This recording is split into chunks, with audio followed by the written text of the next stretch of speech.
Hi vinyl community, my name is Katie, welcome to my channel. I'm excited about today's video. It is ranking Brandi Carlile albums 10 to 1. If you've watched some of my other videos, you know that I'm a massive Brandi Carlile, the band, fan, and I'm a completist. I've got all their albums and all their versions of and all their CDs. This is a vinyl channel though, and I'm mostly into vinyl, so I'm looking at ranking it from a vinyl perspective as well. So I'll be talking about some of the Discogs values, which are insane. Brandi Carlile is very, very popular with her community, her fan base. She's built an incredible community, but as a result, the prices are quite inflated, and they're not on par with a lot of other albums you can get. So it's a little bit strange and a little bit of an anomaly in kind of the Americana world. I will discuss some of the higher prices for those albums, and also I will try and talk about mastering if I know about it. Sometimes there's no credits. And then finally, at the end of this video, I'll be sharing that Brandi Carlile in 2018 with Vice magazine did her own ranking of 5 to 1 of her own albums. So that's just a fun little bit at the end where how she ranks her albums. And I can tell you right now, we don't agree. Okay, so the fan club for Brandi Carlile is called Bramley.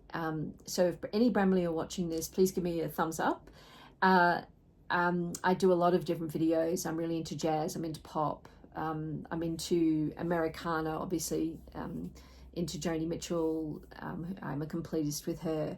So I do a lot of different types of videos. This is the first time I've done one around Brandi Carlile. And if you don't agree with me, please don't come at me. But I'd love to hear what you think in the comments below. So here we go. I'm going to start off with a bonus album, number 11, which didn't really fit into my ranking, and it's the Cover Stories album. So this album is actually, it's a double album. It came with the actual original songs, but also of The Story, her 2007 album. This was done on the 10-year anniversary of The Story album, and they decided to do it to raise money for War Child through the band's own foundation, Looking Out Foundation. So most of the profits go to the Looking Out Foundation. A fantastic album. The types of artists on here are Chris Christopherson, Pearl Jam, Adele, Indigo Girls. Just fantastic covers of all the songs on The Story. And there's this beautiful quote that Ann Powers from NPR, I'm just going to read my notes here. She called the Chris Christopherson cover of the song Turpentine a full daylight squint at heartbreak. Isn't that a beautiful line? And it's a beautiful way to describe that cover by Chris Christopherson. So Cover Stories, a really important album for them, the 2017 charity album. It's actually rights are with the Looking Out Foundation. It was licensed to Legacy, which is Sony's reissue label at the time. It was available for a long time, and I don't know if it's going to come back, but it's no longer on the artist's website. It says it's sold out, but as recently as a year ago, it was still available. So that's Cover Stories. That's my bonus record. Okay, so counting down from 10 to 1 Brandi Carlile albums. Number 10 is an EP, actually. It's only ever been issued once for Record Store Day in 2015. If you see me looking just past the camera, I'm just looking at some notes. I didn't want to forget anything.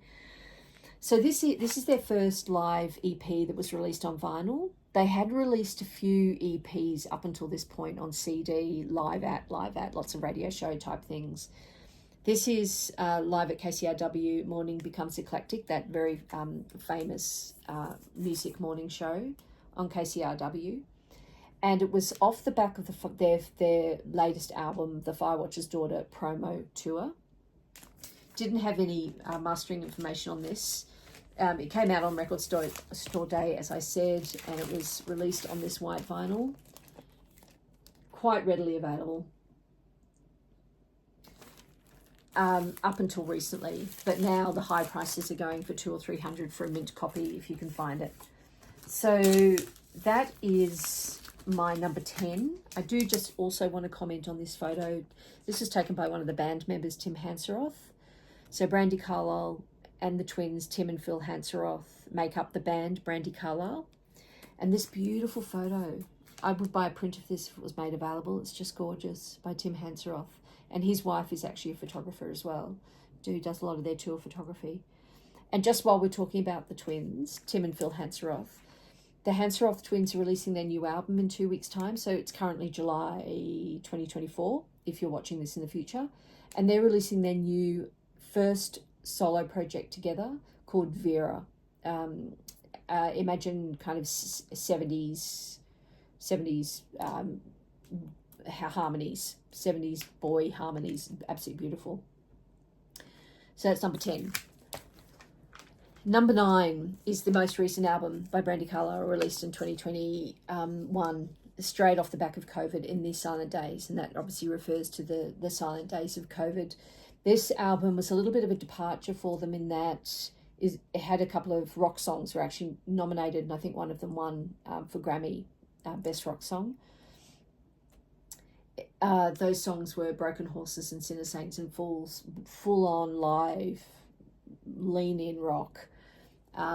There's some beautiful ballads on here, This Time Tomorrow, Letter to the Past, and then there's a Joni Mitchell-inspired song, You and Me on the Rock, and a gorgeous, soaring rock opera, Right on Time. So this album is largely a Brandi Carlile album, not Brandi and the twins. And I say that, even though it is all three of them, I say that because during COVID, she wrote a memoir called Broken Horses. And right off the back of finishing that book, she sat down at the piano and started writing this album. So a lot of this album is the audio version of her memoir, her story. So they're very much personal to her. There's a couple of twins tracks on here, and they don't usually credit who wrote what, but it's very much a Brandi Carlile story album. Very glam. She wanted to kind of lean in on that David Bowie glam vibe just once in her career. I don't know if she'll do it again. So that's my number. It sounds okay. It's not. It's all their albums are digital. They're not mastered on analog. They're not to tape. It sounds pretty good. It was produced by David Cobb and Shooter Jennings, who produced their hit album, By the Way I Forgive You. The mastering was done by Pete Lyman, who has done a bit of their work, a lot of their mastering before. And it sounds beautiful.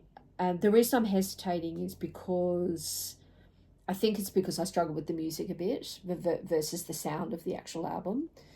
Pete Lyman has actually said before that he masters specifically for vinyl and for digital. So he has vinyl in mind when he's mastering.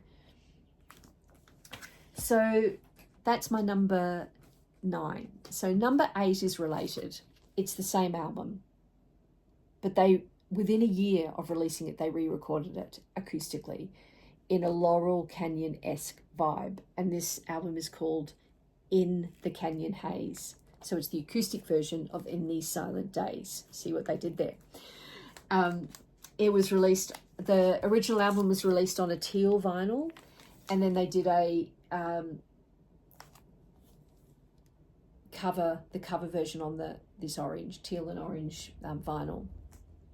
So they released both as a deluxe. So they called it a deluxe version, but it really is a separate album because the whole thing was re-recorded in their studio in Seattle, in their home studio in Seattle, by Brandi and the twins, and produced by them as well.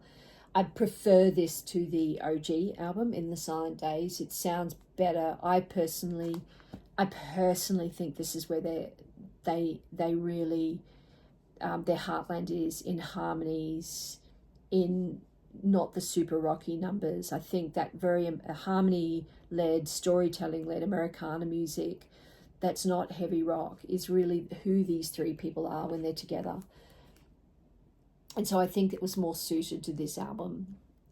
Beautifully recorded. They did a fantastic production job on this, and it was mastered by Pete Lyman again.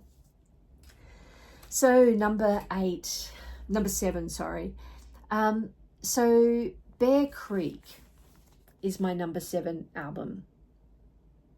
So this originally came with a CD as well. This was a 2012 album. It was their 4th studio album on Columbia, but it was self-produced with a little bit of help from Trina Shoemaker. You can still buy this on their site, but if you go to Discogs, people are selling it for like $260 for the original, which is just just ridiculous. It was mastered by Steve Markison. This album was somewhat of a transition album for them. Because they were self-producing, they probably needed a producer to say, you don't have to include everything. It needed a bit of an edit, and they have said that themselves. It has a lot of songs on it. Well, not ridiculous if you love them, but it's a lot of songs. And they have said themselves that they probably would have left a couple off if they did it again. This, as I said, it was a bit of a kind of transition album for them. They a bunch of songs they'd written on tour. Very eclectic mix of songs. It doesn't feel like there's a kind of thread through it. They're all quite different. Still a beautiful album, and for some people it's their favorite album. So it's just an opinion, I guess. When I was putting this ranking together, I found myself thinking their albums for me fit into three chapters. So the top 3 for me, which you'll find out, could be in any order. Their next 3 could be in any order, and then the final 4 could have been in any order. There were kind of these gaps between them. So not much comes between them. So it was a double album. Bear Creek. Bear Creek, of course, named after the studio Bear Creek, where they recorded it. So that's my number 7th album. So number 5. Number 6. So this is getting into the kind of the second batch, the 4, 5, 6. And these could be in any order. But today, I could change my mind tomorrow. But today, my number 6 album is their debut album, Brandi Carlile, from 2005 on Columbia. This album is nearly impossible to get the original of. It was last sold on Discogs, I think, in January. So, 7 months ago. It goes upwards $400, $500, $600. I've seen it go really, really high. The original vinyl of this was released in 2011. So when they first released this album in 2005, it only came out on CD. And in fact, it wasn't meant to come out at all. It was the kind of folklore around this album and their next album, The Story, is that they had been touring for years. They had all these songs, and they just split it down the middle and split it into 2 albums. And this was the first, and The Story was the second. But probably a more accurate version of that story is that these were the B-sides. And they were, at the time, hoping to record with Rick Rubin. At the time, he had American Recordings, but that was in a freeze, and so they couldn't do it. But he did them a favor, and he said, look, just send me over all your B-sides, the ones you're not going to be doing for your main release, and I'll just feed back on them. And in the mix of all that, there was a mix-up, and Columbia released it, and this was it. And so they wouldn't say it now. They wouldn't say it's a record of B-sides, but it kind of is a record of B-sides to their actual next album, The Story. But there are some beautiful tracks on here. And the thing that surprises me, and I listened to it just last night, just to remind myself how it sounds on vinyl. It sounds beautiful. It starts with a song called Follow, which was the first song they ever recorded together as the 3-piece. And it's on the first album. They still play that to this day on tour occasionally. And it's such a beautiful song.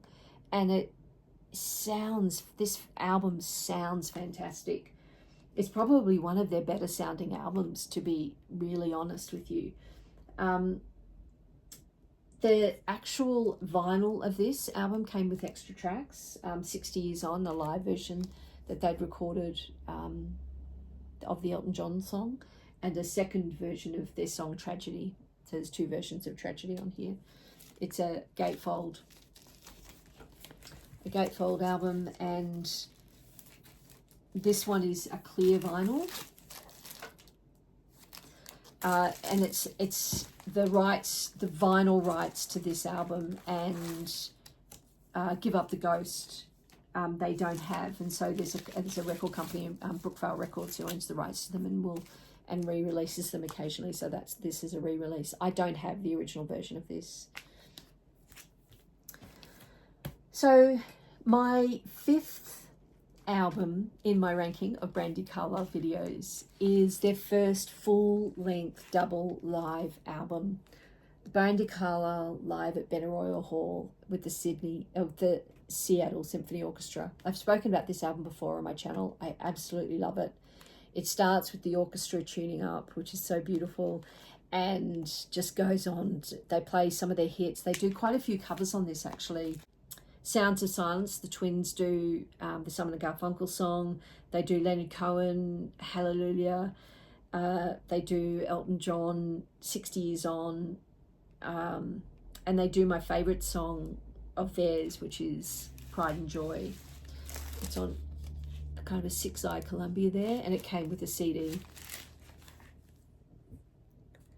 This one was recorded by a guy called Martin Fevier, beautifully recorded live. It's absolutely beautiful. And Martin Fevier had, I think that's how you pronounce his name, and apologies if it's not. He had mixed their very early work, even before they released albums. I think he'd worked with the Twins even before the band Brandi Carlile existed. And they brought him back in 2011 to record this live album. And it's really sweet. On the liner notes of this, they credit Matt, the owner of Easy Street Records in Seattle, as inspiring them to put some of their music to live. So, which I thought was quite sweet. So that is my number 5 album, the 2011 Brandi Carlile live at Benaroya Hall with the Seattle Symphony Orchestra on Columbia. Right, my number 4 album is The Firewatcher's Daughter, 2015, their 5th studio album. The first album, they had left Columbia and they were producing it themselves, and it was licensed to ATO Records. They produced it, they brought in Trina Shoemaker to produce it with them. She was a famous producer, has done a brilliant woman in the producing industry, actually, and had done a lot of Sheryl Crow work, including the Masterful Globe sessions. This album includes the cover of Murder in the City by the Everett Brothers. Such a beautiful song if you don't know it. This was a real transition album for them. They were growing up, essentially. They were all married. They were having children. They were having to be adults, probably for the first time in their lives. They'd been touring for, near on 15 years, 10 months a year, and everything that comes with that. And by this stage, they were, 2 or 3 years into settling down. And this album was the manifestation of all that. It's a beautiful, beautiful album. Fantastic songs on it. The Wherever Is Your Heart, The Eye, which is a beautiful 3-part harmony song. Mainstream Kid, which is very rocky. Beginning to Feel the Years, a beautiful, beautiful Phil Hanseroth penned. He started it, and then Brandi finished it, and just a beautiful song. Blood, Muscle, Skin and Bone, I Belong to You, which was a love song from Brandi to her wife, Catherine. It's really, you can tell that it's a transition album. You can tell that they're growing up. I highly recommend this album. 2015, it's their 5th studio album. You used to be able to get it on the site quite easily, but it's now It's now going for $200 or $300 sometimes. This was mastered by Gavin Lawson, who, when he did this, he had his own lab, but he had been working for another mastering lab, which I'll tell you about soon, coming up on another record, which they'd worked with him earlier, and then he set up on his own and he did this one. Right, so that's the Firewatcher's Daughter. Number 3, and so these are my top 3, and look, tomorrow I could change my mind, but you know, it's July 2024 and these are my top 3 for now. I've been collecting Brandi Carlile for years, have seen her live several times in the US. I missed her in Australia, and when I was going to go, COVID hit. I missed her in 2012 when she toured the last time. I don't know if she'll come back. I don't think she likes flying this far, but so I have to go over and see her. But these top 3 albums are 3 of my favorite albums across any artist. I love these albums. I listen to them semi-regularly. So the number 3 album is their breakout album, The Story. So this was the one I was telling you about earlier, the second full-length studio album of theirs that really should have been their first. Has the famous hit, The Story, on it. If you don't know Brandi Carlile, you'd probably know that song because of the General Motors, I think it was, used as in a car ad. So The Story, what can I say about The Story? It's 2007, all killer, no filler. Every track is just a really beautifully penned, written, sung, produced, album. It was produced by T-Bone Burnett, mastered by Gavin Lawson again. He was at the time at the mastering lab, which was owned by the Sachs brothers, and when they one of them died in 2008, so this would have been one of the last ones they mastered at that lab, or that was mastered at that lab. And that lab, of course, is now was purchased by or acquired by Acoustic Sounds, and now is over in with Chad at Acoustic Sounds. Originals of this is an original on the Columbia label. Mint can go for $900, which is absolutely insane. And that's the power of her fan community. They kind of inflate the prices because her fan community is large and very loyal and very committed. So it's unlike any other kind of Americana artist I can think of. The prices probably shouldn't be that high. But yeah, $900, high price on Discogs. Usually $300 or $400 for an original The Story album that's mint. But fantastic album. Okay, so that's my number 3. So number 2, and if you're a Bramley, you'll probably work out what my number 1 is when I show this to you. So my number 2, and this could have easily been my number 1, it was hard to split them, is this masterpiece of an album, By the Way, I Forgive You. This album, when it came out, was on a lot of the top 1, 2, 3 lists of the year by various writers. And I remember Chris Willman from Variety had it as number 2. Ann Powers from NPR had it really high up. And it's just such a beautiful, this is their mature record. This is when they've grown up. They're really established with who they are and they're confident. And it was the first album produced by Shooter Jennings and Dave Cobb at Dave Cobb's studio in Nashville. The cover artwork is by one of the Yvette brothers of Brandi. He's a painter as well. And she had him do this portrait without sight unseen. And the inside photographs are by Pete Souza, the White House official photographer with Barack Obama and Ronald Reagan.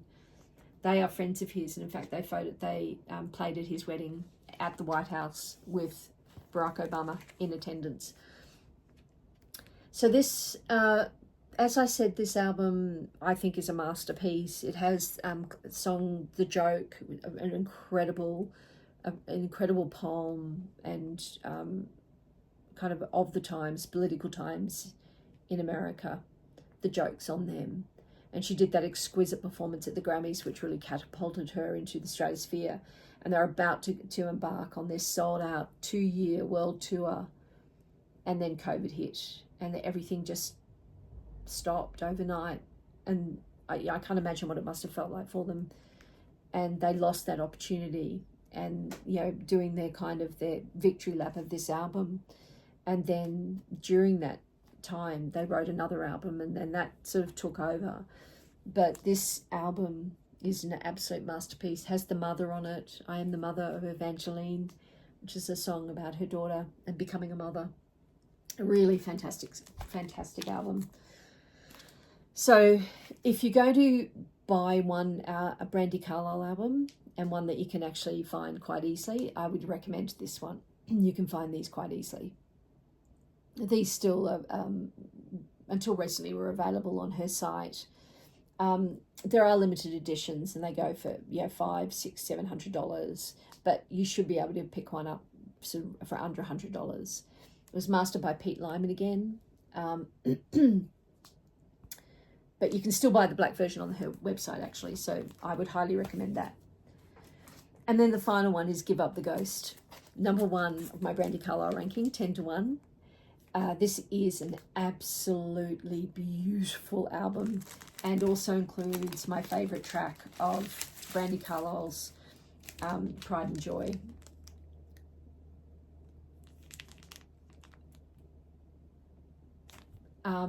It has Looking Out, which was the inspiration for the Looking Out Foundation, their charitable foundation. Dreams was the single off it. That was a huge hit. That year, an absolutely haunting song about a young friend when Brandi Carlile was 16 or 17 who killed himself. Before It Breaks, I Will. The album reportedly is very much centered around a time where Brandi, the woman, not the band, was growing up and growing out of sort of various, loves of her life, and she'd suffered heartbreak, and this Give Up the Ghost was kind of the moving on and growing up into her next chapter after being heartbroken. Really beautiful song. They equally contribute to this album, and highly recommend it if you can find it. It goes upwards of $500 US, 800 Australian. The exchange rate's so bad. You can buy reissues of this album from a company called Brookvale Records in New York. Unfortunately, the band don't have the rights to this album and Brandi Carlile in vinyl, and Brookvale Records has it, so it's kind of out of their hands when that gets released, and the quality of that, etc. So, but worth picking up any version you can on vinyl. A beautiful album. It was mastered by Stephen Markison, and it was produced by Rick Rubin, the famous Rick Rubin. And he notoriously didn't come into the studio while he was producing this album. That would just be insane. You're producing an album and your producer doesn't come into the studio. They've had to finish each session every day and take the music to him, to his place, and get him to critique it, and then they'd go back the next day. So just insane. I think he's changed a lot since then, obviously. But back in the day, so 2009, that's how it was operating. So it's just very weird. There's Elton John features on this album, 2009. Brandi wrote to him and asked him if he would, and he did, on a very kind of honky-tonk type track on this. And Paul Buckmaster did the string arrangements for Pride and Joy. And I should have actually said Paul Buckmaster also did the string arrangements on this album, on the song Party of One. It's the final track on the album and it's absolutely exquisite. And Sam Smith and Brandi Carlile did a cover version of that song for War Child as well. So Paul Buckmaster, she's worked with Paul Buckmaster twice, but originally it was in 2009 on Give Up the Ghost. So that's my number one Brandi Carlile record. And as promised, I just wanted to share with you what Brandi Carlile, the woman, actually thinks of her albums. So as I said, in 2018, when she was promoting By the Way I Forgive You, she did with Vice an interview where she ranked her top 5 albums herself. And her number 5 was Bear Creek. Her number 4 was Brandi Carlile, self-titled. Her number 3 was The Story, as was mine. Her number 2 was The Firewatcher's Daughter. And her number 1 was Give Up the Ghost. It's a favourite amongst Brandi Carlile completists, huge fans, super fans. It's usually up there with The Story. So there you have it, my Brandi Carlile albums 1 to 10. I hope you enjoyed this video, particularly Bramley, if you find this in the future. And if you did, please give me a thumbs up and comment, tell me what your favourites are. And if you could subscribe to my channel, I'd really appreciate it. Well, look out for the Twins' new album, Vera, coming on, I think it's July 27th, 2024. It's their first own project as the Twins, called the Hansroth Twins, very 70s harmonies. And I'll see you in the next video. Bye.